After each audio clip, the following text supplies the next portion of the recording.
Jumpa kembali bersama Agri Fanan Channel. Viral wanita keluhkan fasilitas jorok di asrama haji Surabaya.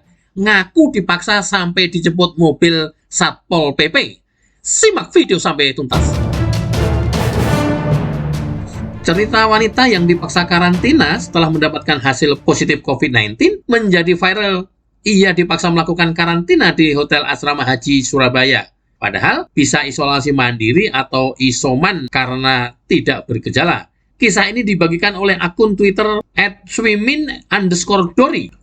Sedih banget dipaksa karantina di fasilitas yang nggak jelas, nggak higienis, dan alurnya tidak clear.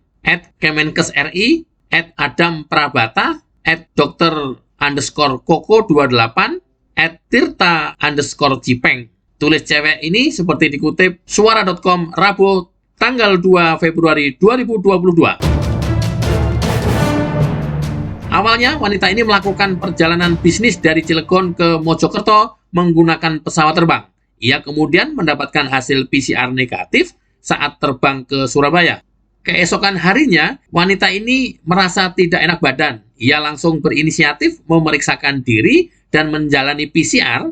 Hasilnya dinyatakan positif COVID-19. Karena tidak ada gejala, wanita ini memutuskan menjalani isolasi mandiri di rumah. Ia juga sudah melakukan konsultasi melalui Halodoc untuk isoman di rumah bersama keluarga. Jadi, Jumat pagi aku PCR di rumah sakit. Sorenya langsung keluar hasilnya positif. Karena nggak ada gejala, aku putuskan untuk isoman di rumah sendiri. Bapak ibu di lantai bawah, aku di lantai atas. Kondisinya sudah lengkap. Alat dan fasilitas terpisah. Udah konsul Halodoc juga. Dah tidur nyenyak lah Jumat malam. Tiba-tiba wanita ini dikontak pihak puskesmas untuk melakukan PCR ulang di pagi hari. Ia pun shock saat melihat polisi, Satgas Covid, sampai sejumlah orang sudah menunggu keluarganya di puskesmas. Sabtu pagi dikontak puskesmas, disuruh ke puskesmas sama bapak ibu juga untuk di PCR lagi. Pas ke sana, tiba-tiba ada polisi, ada Satgas Covid, sama orang nggak jelas, siapalah, jemput aku buat ke Hotel Asrama Haji. Terus difoto-fotoin, direkam-rekam.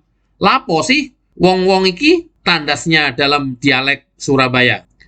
Mereka kemudian memaksa membawa wanita ini untuk karantina di Hotel Asrama Haji. Sang wanita sendiri awalnya menolak karena merasa sudah aman menjalani isoman di rumah. Terlebih, ia juga memiliki peralatan lengkap dan semua fasilitas sudah dipisah dari anggota keluarga lainnya. Aku jelaskan kalau aku nggak ada gejala apa-apa, sudah sehat badannya, tinggal isoman aja di rumah. Mereka nggak terima alasan apapun. Aku bilang fasilitas di rumah udah terpisah semua. Mereka nggak peduli, tetapi tetap wajib di asrama haji. Aneh banget maksa, padahal di peraturan Kemenkes boleh isoman. Mereka bilang katanya di sana dipantau terus. Aku bilang lah, loh, aku alat-alat di rumah lengkap. Ada oximeter, ada termometer, ada alat tes tensi. Bisa dicek dah, samperin aja tiap hari aku ke rumah. Aku nggak bakal kabur kok kemana-mana. Namun pihak puskesmas tetap memaksa dan menyebut ada hukumnya untuk karantina di asrama haji. Tak sampai di situ, wanita ini bahkan sampai dijemput paksa mobil bak Satpol PP di depan rumahnya seperti kriminal. Katanya nggak bisa, wajib hukumnya ke asrama haji. Kalau nggak bakal dijemput paksa, aku tetap ngotot. Saya punya rumah kosong, saya isoman di sana aja lah. Tetap nggak boleh, ngotot banget orangnya, nggak mau kompromi. Aku bilang, dah lah, pulang dulu aja saya, nanti hubungin lagi aja. Sampai rumah Pak RT datang dong, kayak ada dicegat gitu.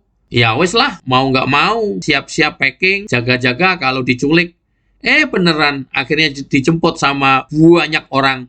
Kok lucu, malah berkumpul rame-rame. Dijemputnya pakai mobil bak Satpol PP. Wanita ini sendiri ogah naik mobil Satpol PP dan akhirnya diantar bapak dengan motor. Ia begitu shock saat datang ke Hotel Asrama Haji, tempat dirinya diminta karantina. Bagaimana tidak, tempatnya itu sangat tidak terawat.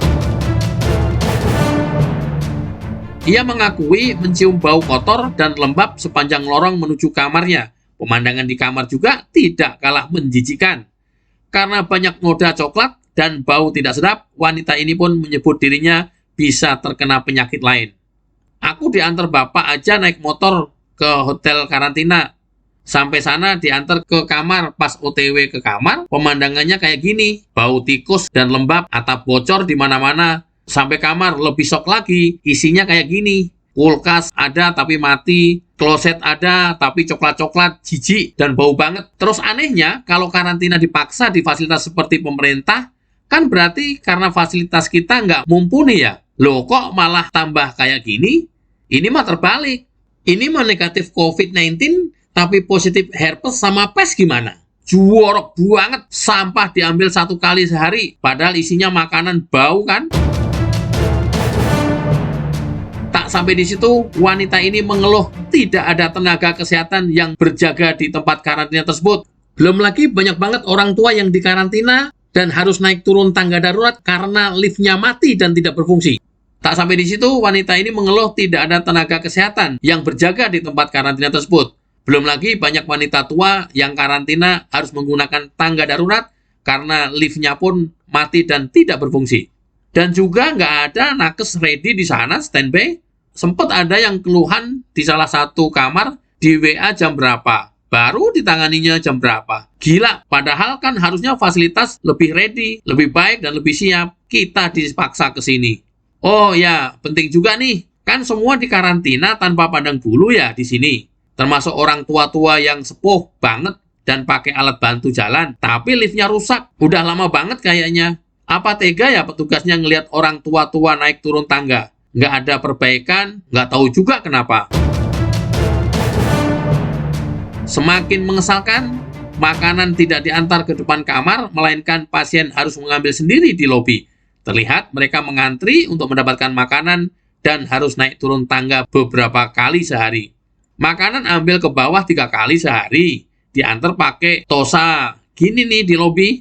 Jadi dalam sehari bisa naik turun tangga itu bisa 5-6 kali lebih.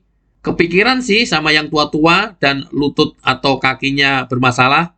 Kalau antrian keseharian dan PCR juga nggak menentu. Tiba-tiba dikasih list siapa aja yang harus turun untuk cek kesehatan. Kalau listnya banyak, ya ruame, antri, halangin jalan, dan malah bergerombol. Kacau dah.